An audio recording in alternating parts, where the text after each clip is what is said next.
Hey guys, welcome back to my channel that is Still a Learner. So in this video we are going to discuss about Hindi new syllabus of 10th class. As we all know that this year syllabus has changed for the 10th class students. So we are going to see the answers of first lesson, that is Hindi first lesson, which is Kabir answer key. Okay guys, let's see the first question, and our question is, मीठी वाणी बोलने से औरों को सुख और अपने तन को शीतलता कैसे प्राप्त होती है?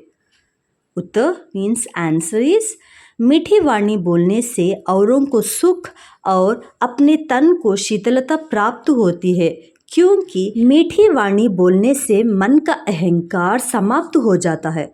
यह हमारे तन को तो शीतलता प्रदान करती ही है तथा सुनने वाले को भी सुख की तथा प्रसन्नता की अनुभूति कराती है।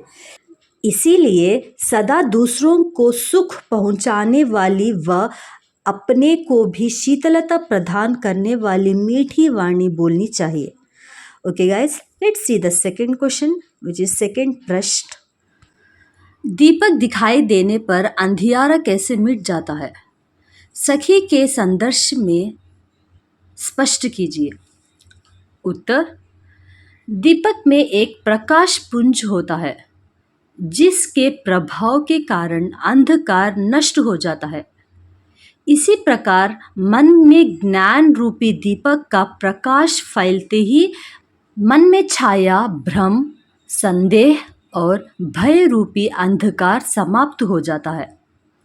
Okay guys, let's see the third question, third प्रश्न विच इज, ईश्वर कण कण में व्याप्त है पर हम उसे क्यों नहीं देख पाते? उत्तर विच मीन्स आंसर इज, ईश्वर कण कण में व्याप्त है और कण कण ही ईश्वर है। ईश्वर के चेतना से ही यह संसार दिखाई देता है। चारों ओर ईश्वरीय चेतना के अतिरिक्त कुछ भी नहीं है, लेकिन यह सब कुछ हम इन भौतिक आँखों से नहीं देख सकते।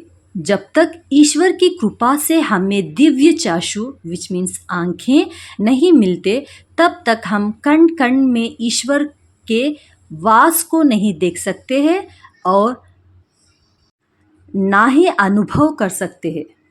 Okay guys, let's see the fourth question which is, संसार में सुखी व्यक्ति कौन है और दुखी कौन?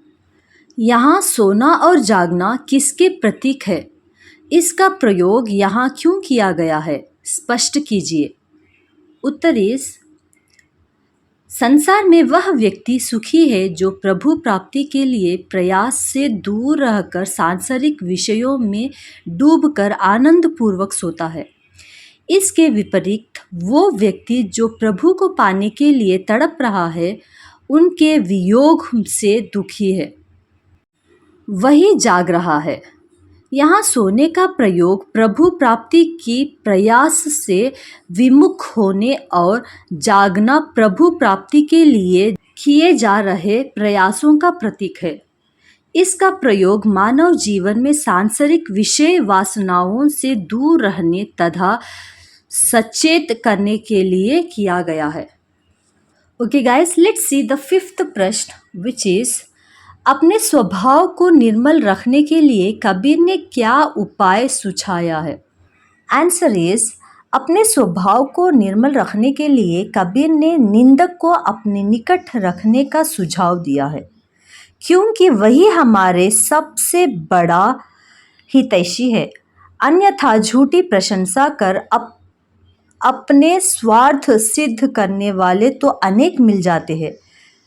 निंदक बुराइयों को दूर कर सद्गुणों को अपनाने का सहायक सिद्ध होता है।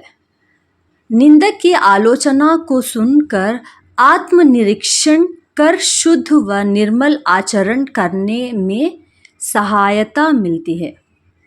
Okay guys, let's see the sixth question which is, एकै अशीर पीव का पढ़े सु पंडित होय।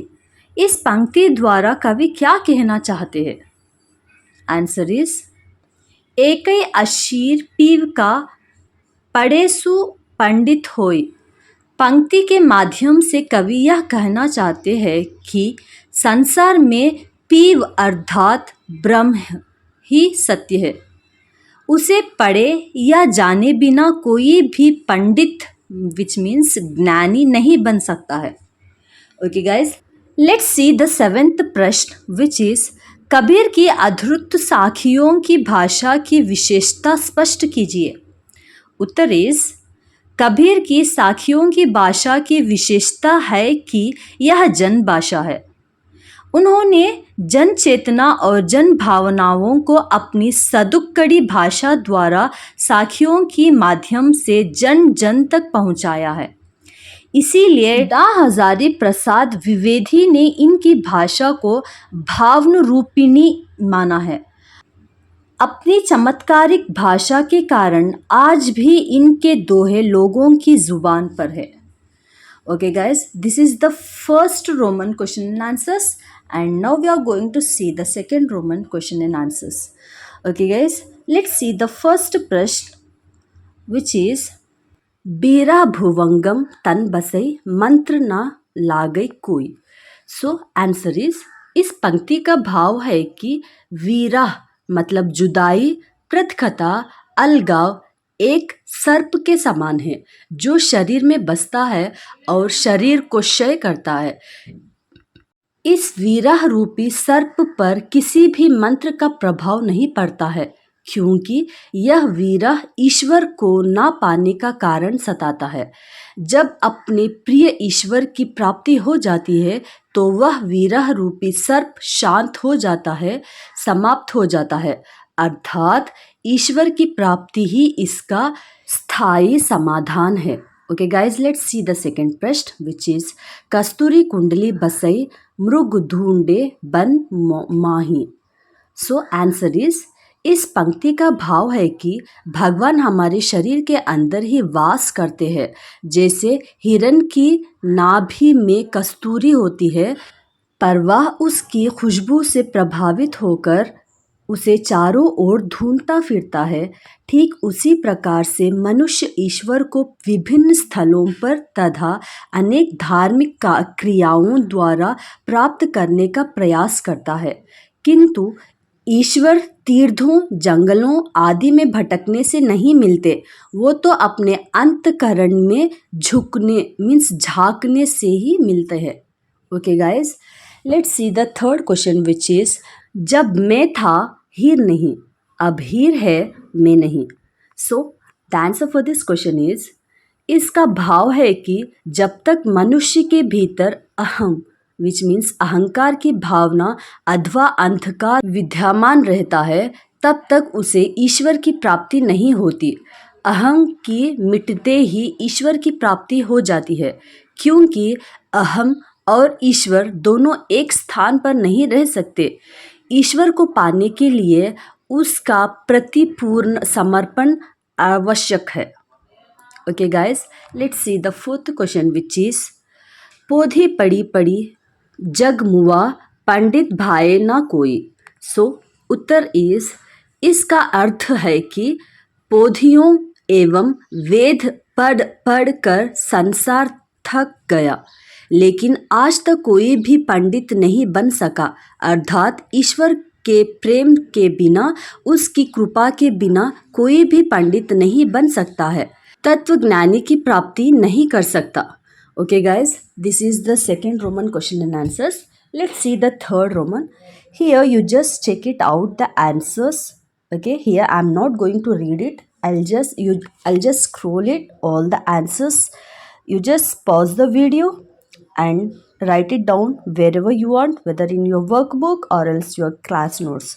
Okay guys, and don't forget to share with your friends also, so that they may also really want to take out the notes. Okay guys, just help them by sharing this video to them also.